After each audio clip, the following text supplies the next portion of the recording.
2025-yilda uyga sifatli asfalt qilish nech pulga tushyapti? Eng qizig'i bu sifatli asfaltni qatdan bilaman sizlar. Do'stlar, asfaltga bitta ahamiyat bermaysanlar, mayin yaxshisidan bo'ladi, ya'ni yirigidan bo'lmaydi. Qalinligiga keladigan bo'lsak, 5-7 sm kalani qilib berishadi.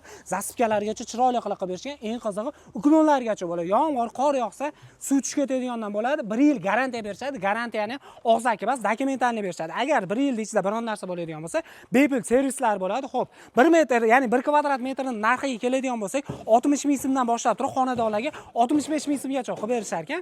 Eng qizig'i, ko'chaga qildiraman masalan, tonnasiga bo'ladi. Tonnasining narxi 600 ming so'mdan boshlab turib 650 ming so'mgacha bo'ladi. Bu narxlarning ichida asfalti, usta haqqi, mahsuloti, dizaynerlik xizmati, o'lchash hamma yo'g'ini o'z ichidan oladi. Faqatgina sizdan talab qilinadigan narsa akalarimizga yeb ichishni hamda mana bunday holatda zastikasiga metr so'yini olib bersalar bo'ldi. Bu narxlar vodiy bo'ylab bo'ladi.